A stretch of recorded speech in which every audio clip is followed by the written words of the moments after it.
अस्सलाम वालेकुम नाजरीन, मैं हूं सईद बलोच। नाजरीन, गुज़श्ता चंद दिनों से सोशल मीडिया पर एक बहुत ज़्यादा हॉट टॉपिक चल रहा है कि कुछ ख़ातून सहाफ़ी और एंकर्स हैं जिनको ये गिला और शिकवा है कि पाकिस्तान तहरीक इंसाफ के जो कारकुनान हैं, जो सपोर्टर है, वो सोशल मीडिया पर उनके साथ गालम गलोच करते हैं और उनको हरासा करते हैं। अब ये मामला जो कौमी असम्बली की कायमा कमेटी बराए इंसानी हकूक़ है, उसमें भी ये उठाया जा चुका है।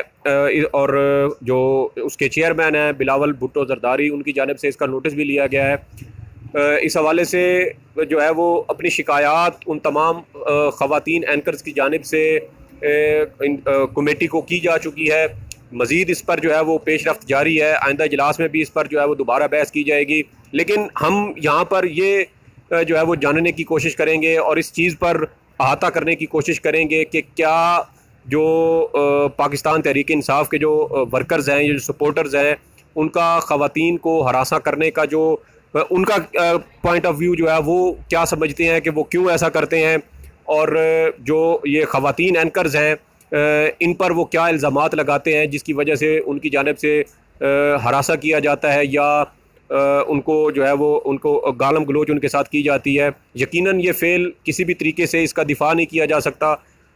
हर मुआशरे की कुछ अक़दार होती हैं, कुछ उनके जो ज़ाब्ता होता है उसको फ़ॉलो किया जाना चाहिए। और ख़वातीन हमारे मुआशरे में उनका वैसे भी एक जो है वो मर्दों से ज़्यादा एहतराम है। माँ बहन बेटी सबकी होती हैं, सबकी सांझी होती हैं। ये हम बचपन से ये माकूला जो है वो हम सुनते आए हैं। लेकिन उसके बावजूद इनके साथ जो कुछ हो रहा है, ये जो कुछ हुआ है, हम उसकी मज़म्मत भी करते हैं, लेकिन उस चीज़ को हम जो है वो उसका तजिया करने की कोशिश करते हैं। मेरे साथ सीनियर सहाफ़ी जहांज़ेब अब्बासी साहब भी मौजूद हैं। हमारा ज़रा दो बदू किस्म का वो एक मुकालमा भी होगा कि ये जो उनका जो पाकिस्तान तहरीक इंसाफ के जो कारकुनान हैं उनका फ़ेल, और उनकी जानिब से ये एलिगेशन कि ये जो सहाफ़ी जिनको ये हरासा किया जाता है, ये पाकिस्तान तहरीक इंसाफ का जो मुखालिफ बयानिया है जो जिसको ये लेकर चलती हैं।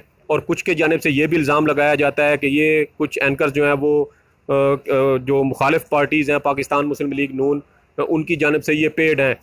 अभी कल की जो ख़बर है उसके मुताबिक कि जो सीनियर एंकर हैं सहाफ़ी अस्मा शिराज़ी, उनकी जानिब से ये इल्ज़ाम एक ट्वीट की गई थी जिसमें उन्होंने कहा था कि उनके बेटे को उसके जो क्लास फ़ेलो था उसने ये कहा कि तुम्हारी वालदा जो है वो नवाज़ शरीफ से पैसे लेती है। यकीनन ये बहुत ही तकलीफ़ दे जो है वो वाक़या है और इसकी मज़म्मत भी की जानी चाहिए। लेकिन इसका जो बैकग्राउंड है वो जानने की कोशिश करते हैं। जहांज़ेब अब्बासी साहब, हम देख रहे हैं कि सोशल मीडिया का जो इस्तेमाल है उसका यकीनन दुरुस्त इस्तेमाल भी है और किसी लिहाज से उसका गलत इस्तेमाल भी हो रहा है। दुनिया में हर चीज़ का अच्छा बुरा इस्तेमाल होता है।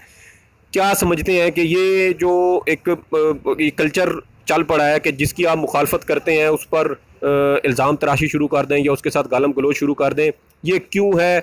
और इसमें जो इल्ज़ाम पाकिस्तान तहरीक इंसाफ के कारकुनान लगा रहे हैं कि जो एंकर्स हैं वो कुछ बायस हैं, किसी ख़ास एजेंडे पे चलते हैं, आपका इसके बारे में आपकी क्या राय है? देखिए, पहली बात तो ये है कि ये इंतहाई अफसोसनाक अमल है और इसकी जितनी भी मज़म्मत की जाए वो कम है। ख़ास तौर के ऊपर जो ख़वातीन एंकर पर्सनस हैं और सहाफ़ी हैं, उनको जिस तरह से सोशल मीडिया के ऊपर हिरास किया जा रहा है। देखें, असल इशू ये है कि अगर आपको किसी की बात पसंद नहीं है या आप तनकीद बर्दाश्त नहीं कर रहे या आपको किसी का कहा हुआ सच बुरा लग रहा है, तो इसका ये मतलब हरगिज़ नहीं है कि आप सोशल मीडिया पर उसके ख़िलाफ़ गालम गलोच शुरू कर दें, गैर इंसानी अल्फाज उनके लिए इस्तेमाल की जाएं, उनको तज़यीक़ का निशाना बनाया जाए। और ये आज से नहीं है, ये हम देखते हैं कि जब से पाकिस्तान तहरीक इंसाफ की गवर्नमेंट आई है, शुरू दिन से आगाज़ से ही ये गाली का कल्चर जो है ये शुरू है। ट्विटर के ऊपर तरह तरह की बातें की जाती रहीं और इस तरह से जो है वो तज़यीक़ का निशाना बनाया जाता रहा।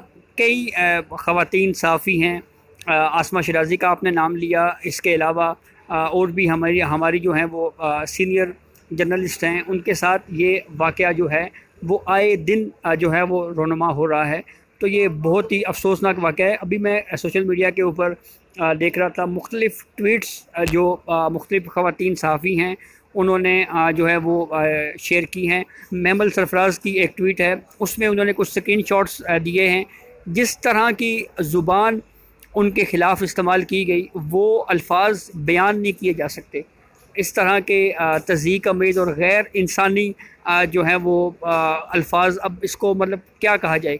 लेकिन दूसरी जानिब इसका एक दूसरा पहलू ये भी है कि यहाँ पर ट्वीट्स करने के ऊपर नोटिस लिए जाते हैं। इसके अलावा एक ऐसा आप ट्वीट कर दें, सहाफ़ी को ट्वीट कर दें जो हुकूमत को पसंद ना आए या किसी इदारे को पसंद ना आए, उसकी बुनियाद के ऊपर साइबर क्राइम एक्ट के तहत मुकदमा बना दिया जाता है, मुकदमा चलना शुरू हो जाता है, गिरफ़्तारी हो जाती है। लेकिन यहाँ पे ऐसी सूरत हाल जो है वो क्यों नहीं होती? जब इस तरह के ख़वातीन एंकर्स के ख़िलाफ़ गैर इंसानी और तज़यीक़ अमेज़ अल्फाज इस्तेमाल किए जाते हैं तो उसके ऊपर FIA समेत दीगर जो कानून नाफिज करने वाले इदारे हैं, जिनके पास बाकायदा कानून के तहत इख्तियार भी उनको हासिल है, वो कार्रवाई क्यों नहीं करते? अच्छा, इसमें ये एक अच्छा नुक्ता आपने उठाया। लेकिन FIA अगर अज़ खुद नोटिस जो है वो लेना शुरू कर दे और इस तरह की ट्वीट्स के ऊपर कार्रवाई शुरू कर दे तो फिर तो मेरे ख्याल में ये बहुत ही संगीन सूरत हाल होगी और पुलिस को या ऐसे इदारों को फिर रोकना इंतहाई मुश्किल हो जाएगा, बल्कि नामुमकिन हो जाएगा। क्या जिन साफ़ी औरतों को के साथ इस तरह का जो है वो वाक़यात दरपेश आए हैं, उनको क्या उनकी जानिब से किसी ने FIA साइबर क्राइम को इस हवाले से कोई दरख्वास्त दी है, कोई शिकायत की है कि हमें जो है वो ट्विटर पर या फेसबुक पर या सोशल मीडिया के किसी और प्लेटफॉर्म पर हरासा करने की कोशिश की गई है या हरासा किया गया है और ये उसके शवाहिद हैं और इस बंदे के खिलाफ कार्रवाई की जाए? क्या अभी तक ऐसे कोई शवाहिद सामने आए हैं? जहाँ तक असखुद नोटिस की मैंने बात की तो ये असखुद नोटिस वाली बात करने का मेरा इशारा सुप्रीम कोर्ट ऑफ पाकिस्तान की जानिब था। आपको याद होगा मतीउल्लाह जान ने एक ट्वीट किया, उसके ऊपर सुप्रीम कोर्ट ने 100 मोटो ले लिया और कंटेम्प्ट ऑफ कोर्ट के प्रोसीडिंग शुरू कर दी। वैसे उस हवाले से भी एक और कुछ और खबरें सामने आई हैं कि वो नोटिस जो है वो कैसे ले गए। लेकिन चले, दूसरी बात यह है कि मौलवी इफ्तिखारुद्दीन वाला वाक़या भी हमारे सामने है, तो उस मामले में भी सुप्रीम कोर्ट ने नोटिस लिया। तो अब मामला ये है कि जब इदारे और दीगर हमारे पास कई ऐसे केसेस मौजूद हैं, कई ऐसे हमारे पास प्रेसिडेंट मौजूद हैं जिसमें FIA ने जो है वो साइबर एक्ट क्राइम के तहत जो है वो मुकदमा बनाया, अब वो और उसके ऊपर गिरफ़्तारियाँ भी हुई। इसकी जब मिसालें ऑलरेडी मौजूद हैं तो फिर उसके बाद FIA इसके ऊपर कार्रवाई क्यों नहीं कर रही, ये सवालिया निशान भी अपनी जगह के ऊपर मौजूद है। दूसरी बात यह है कि इस बात का भी पता लगाया जाना चाहिए कि ये जो ट्विटर अकाउंट्स, जिन अकाउंट्स के ज़रिए इस तरह की तज़यीक़ अमेज़ ज़ुबान इस्तेमाल की जा रही है, इन ट्विटर होल्डर्स जो हैं इनका ताल्लुक़ किस पॉलिटिकल पार्टी से है, ये लोग इन लोगों की सियासी वाबस्तगियाँ क्या हैं, इसका भी पता चलाया जाना बहुत ज़रूरी है। उससे हमें जो है वो मज़ीद चीज़ें जो हैं वो खुल के सामने भी आएंगी और तस्वीर का असर रुख भी वो हमें उसको समझने में मदद मिलेगी। अच्छा, एक और चीज़ जो पाकिस्तान तहरीक इंसाफ के जो कारकुनान हैं, जिनको अगर हम ट्विटर पे देखें या फेसबुक पे देखें तो उनका ये शिकवा होता है कि ये जो चंद मखसूस एंकर्स हैं जो एक ख़ास एजेंडा लेकर चल रहे हैं, जो उनके मुताबिक पाकिस्तान तहरीक इंसाफ का मुखालिफ बयानिया या एजेंडा है, जिस पर पाकिस्तान तहरीक इंसाफ को टारगेट किया जाता है, उनके बारे में गलत और फेक खबरें चलाई जाती हैं, ट्वीट्स की जाती हैं, तो इसकी वजह से उनकी जानिब से ये रद्द-ए-अमल सामने आते हैं और वो इस तरह का रद्द-ए-अमल देते हैं। ये जो जली या फेक जो न्यूज़ का जो इशू है, ये क्या समझते हैं कि क्या मीडिया के अंदर ऐसा क्यों किया जा रहा है? हमने देखा कि कुछ सीनियर लोग साफ़ी जो है वो भी इस तरह की ट्वीट्स कर देते हैं और बाद में जो है वो उसकी तरदीद सामने आ जाती है। अभी चंद दिन पहले की जो वज़ीर ख़ारिजा शाह महमूद कुरैशी की और वज़ीर आज़म इमरान ख़ान का जो सेक्रेटरी हैं आज़म ख़ान, उनके जो लड़ाई झगड़े और वो थप्पड़ मारने वाली खबर है, उस पर गुज़श्ता रोज़ पैमरा की जानिब से शोकाज नोटिस जारी किए गए। आखिर इस तरह के वाक़यात मीडिया के अंदर से क्यों हो रहे हैं वक्तन फ़वक्तन और इनकी रोकथाम क्यों नहीं हो रही? देखें, आप ये कह रहे हैं कि फ़ेक न्यूज़ या एक एजेंडे के तहत जर्नलिज़म हो रही है। आप मेरे इस सवाल का जवाब दें। मैं बतौर सहाफ़ी पाकिस्तान तहरीक इंसाफ जो हमारी गवर्नमेंट है, इसके कौन सा ऐसा इक़दाम है जिसके हक़ में मैं लिखूं? आप मुझे बताएं। कोई ऐसा पॉइंट है? वैसे अभी पिछले 2 दिन से वो अपनी 2 साल कारकर्दगी पर प्रेस कॉन्फ्रेंसेज कर रहे हैं, तो मेरे ख्याल में उसके ऊपर जो है वो कुछ लिखा जाना चाहिए। उस प्रेस कॉन्फ्रेंस वो जो उन्होंने 2 साल कारकर्दगी जारी की है, उसमें भी उन्होंने अपनी परफॉर्मेंस में नैब का जिक्र किया है कि नैब की ये कारकर्दगी रही है। तो इसका मतलब ये हुआ कि नैब और गवर्नमेंट दोनों आपस में मिले हुए हैं। तो ये भी खैर हमारे सामने है। तो कहने का मतलब ये है कि देखें, जब खबर हुकूमत के ख़िलाफ़ जाएगी तो फिर वो खबर छपेगी भी, उसके ऊपर प्रोग्राम्स भी होंगे। जब हर बात पे यू टर्न्स लिए जाएंगे, मुल्क में गुर्बत बढ़ेगी, चीनी का स्कैंडल आएगा, तेल की प्राइसेस बढ़ेंगी, मुल्क की मईशत जो है उसका बेड़ा गर्क होगा। तो फिर अब इसको हम अच्छी खबर के तौर पे कैसे ले सकते हैं? अच्छा, जो आज़म खान वाली खबर है उसको क्या कैसे देखते हैं? देखें, अब उसके बारे में तो ऑफिशियली तो ये कहा जा रहा है कि जी ये खबर जो है वो दुरुस्त नहीं है। 2-3 चैनल्स ने शायद चलाई है, वो भी कोई इतने नंबर टीवी चैनल्स नहीं हैं। लेकिन वो फिर उसके बाद जो सोशल मीडिया के जो है उसके ज़रिए से ये खबर आई। देखें, इससे इनकार नहीं है कि फ़ेक न्यूज़ जो है ना वो नहीं है। लेकिन देखें, अब पाकिस्तान तहरीक इंसाफ गवर्नमेंट है ना, यू आर गवर्नमेंट। तो भाई, अगर आपने फ़ेक न्यूज़ को रोकना है, या अगर आप ये समझते हैं जी कि ये जो सहाफ़त है इसमें जो है वो जाली खबरें चलाई जाती हैं, तो उसको रोकने के लिए आप तमाम स्टेक होल्डर्स को बुलाएं, उनसे बात करें, कानून साजी कर लें।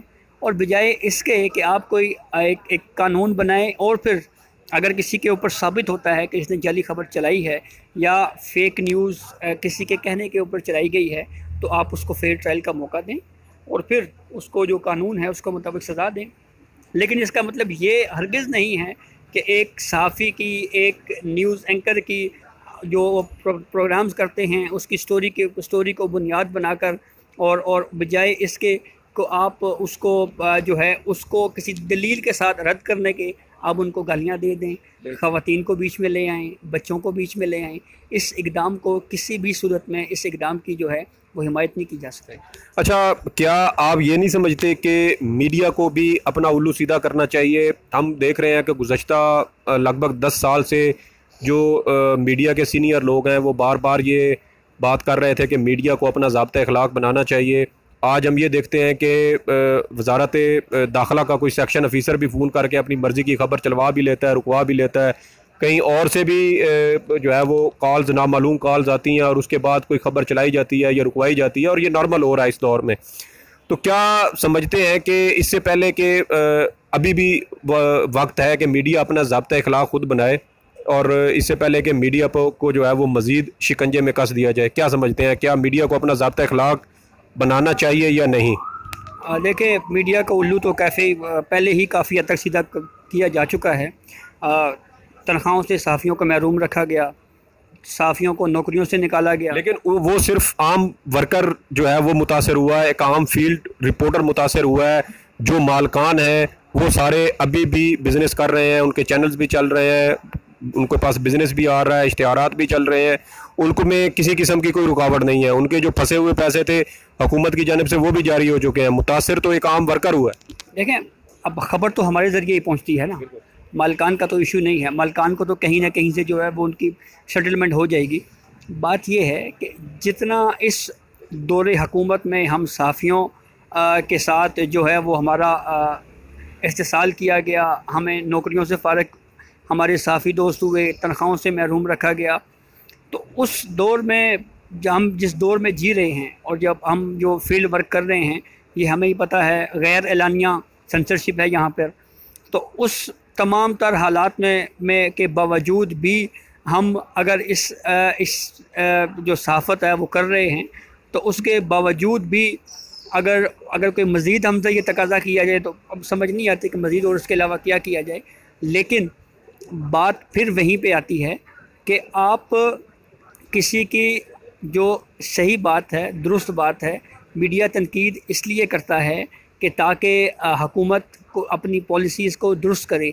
और आपको पता है, कल कामरान खान साहब का जो प्रोग्राम था, जिसमें कल था या परसों जिसमें प्राइम मिनिस्टर इमरान खान साहब ने इंटरव्यू दिया था। खैर, मुझे तो ये लगा कि जैसे प्राइम मिनिस्टर इंटरव्यू ले रहे हैं कामरान खान से, तो बहरहाल उसमें उनका सवाल करने का तरीका यही है कि वो वो ज़रा लास्ट तक डाल देते हैं तो सवाल ज़रा लंबा हो जाता है। तो अब उसमें इमरान खान साहब ने खुद एक जगह पे माना कि हमसे गलतियां हुई, हमसे गलत फ़ैसले हुए। तो भाई आपकी एक बात कह देने से अजाला नहीं होता। आपके गलत फ़ैसलों की वजह से इकॉनमी का बेड़ा गर्क हुआ, हालात इस हद तक पहुंच गए कि गुर्बत जो है वो बहुत ज़्यादा हो चुकी है, बेरोज़गारी हो चुकी है। तो अगर फिर कोई ये कहे कि आप जो दुरुस्त तनकीद है वो भी ना करें और सब अच्छा करें, तो ये मेरे ख्याल में बहुत मुश्किल है। जी नाज़रीन, जो हमारी ख़वातीन जो एंकर्स हैं, जो सहाफ़ी कुलीग्स हैं, उनके साथ जो कुछ भी सोशल मीडिया पे हो रहा है या जो कुछ उनके साथ हुआ है, जिस तरीके से उनको हरासा किया गया है, इसकी जितनी भी मज़म्मत की जाए वो कम है। और इस पर जो दोनों फ़रीक़ैन हैं, मेरे ख़्याल में उनको इस पर तहम्मुल का मुज़ाहरा करना चाहिए। सबकी जो इज़्ज़त एहतराम, जो हमारे कल्चर का, जो हमारे इस मुआशरे का एक अहम जुज़्व है, उसको किसी भी तरीके से ख़त्म नहीं होना चाहिए। इसके अलावा साथ मैं ये भी कहूँगा कि मीडिया को भी इस हवाले से ज़िम्मेदारी का मुज़ाहरा करना चाहिए।